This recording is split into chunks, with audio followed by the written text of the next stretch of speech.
Vamos a seguir avanzando en este especial y para ello vamos a invitar a la transmisión a Mónica Meltis, directora ejecutiva de Data Cívica, una organización feminista que utiliza los datos y la tecnología como herramienta para la defensa de derechos humanos.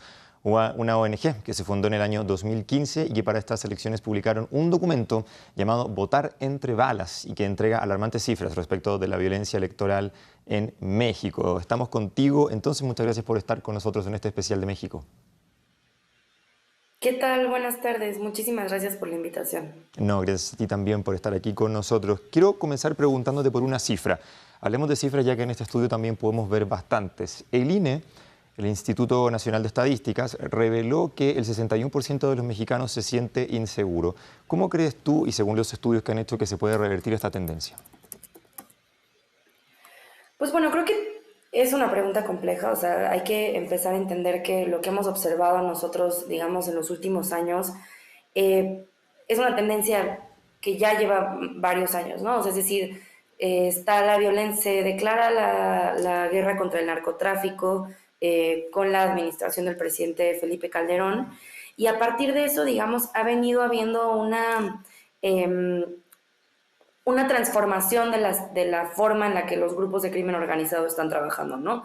Por un lado, tenemos grupos que ya no solamente, digamos, trabajan en términos ilícitos desde el narcotráfico, sino que tenemos grupos que están llevando incluso tareas que son propias del Estado, ¿no? O sea, la diversificación de las actividades ilícitas de los grupos de crimen organizado es muy grande, ¿no? O sea, hay grupos de crimen organizado que están cobrando impuestos, que tienen un control territorial y un control social en donde le dicen a la gente a qué hora pueden salir, ¿no? En algunos lugares del país, ¿no? Y por otro lado, esto también, digamos, de estrategia de violencia, de la seguridad pública militarizada, ha generado también que los grupos que antes había, ahora se dividan y sean muchos más que los que antes teníamos, ¿no? Entonces esto pone una perspectiva compleja en cómo abordar este tipo de violencia y para lo cual nosotras pensamos que tiene que haber ciertas transformaciones importantes en términos de las instituciones de seguridad y de justicia particularmente,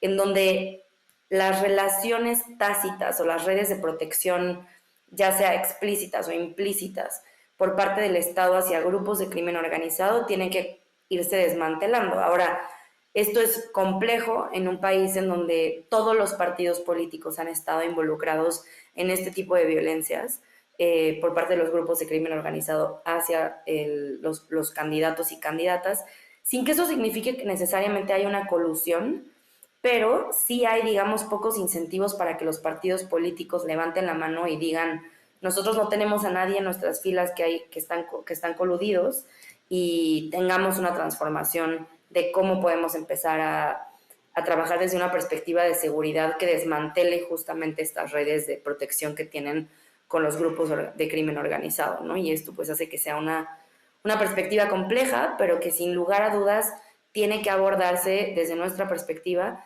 comenzando por fortalecer a los municipios, que son, digamos, 7 de cada 10 ataques de los que nosotras identificamos son en los municipios. Y en ese sentido, pues bueno, la pregunta también es cómo fortalecemos a los municipios para que puedan hacer frente a estos grupos de crimen organizado de forma mucho más estratégica y posible, ¿no? Desde fortalecer también a las policías a nivel municipal. Mónica, ¿y crees que hay una respuesta frente a esa pregunta que tú acabas de hacer? ¿Cómo fortalecer entonces a los municipios o a las policías más locales para hacer frente al crimen organizado? Pues bueno, creo que de entrada hay, digamos, eso, como mencionaba ya, una perspectiva de entender que la militarización de la seguridad pública no es algo que nos está llevando a esa posibilidad, ¿no? Esto es algo que ya hemos visto a lo largo de más de 15 años en México, y no solo en México, en la región en general sabemos que las estrategias de este tipo de corte no funcionan para desmantelar y hacer frente a los grupos de crimen organizado.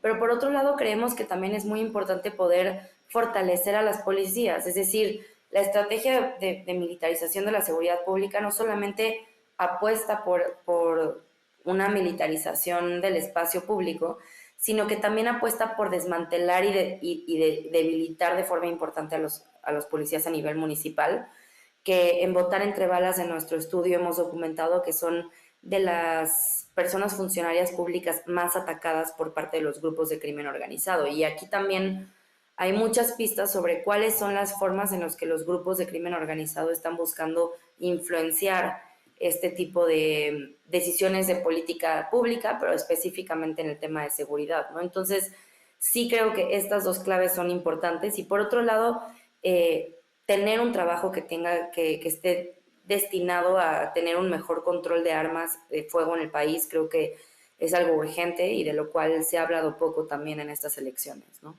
Mónica, me gustaría preguntarte, de hecho, por el estudio que tú mencionabas y que nosotros también revisamos muy bien antes de la entrevista, Votar entre balas. ¿Cómo fue que se realizó este estudio y cómo llegaron también a estas cifras tan alarmantes que se publican?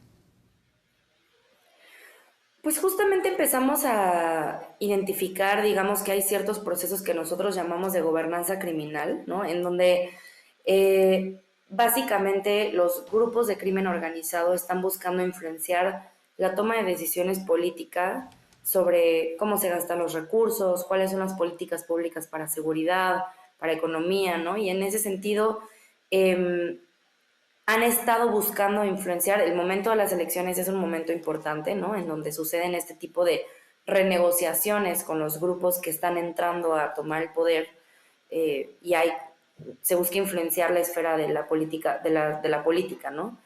Y a partir de esta idea comenzamos a identificar que era necesario que hubiera una documentación sobre estos casos, que no solamente estuviera dirigido hacia las personas candidatas, que digamos es en donde el grueso de la atención está puesta, ¿no? Cuando son las elecciones, pero que además también documenta violencia que sucede hacia personas funcionarias públicas, es decir, hacia el aparato del Estado, ¿no? Y ahí, pues bueno, comenzamos a hacer esta documentación desde 2018 y ahora ya tenemos la posibilidad de comparar entre elecciones.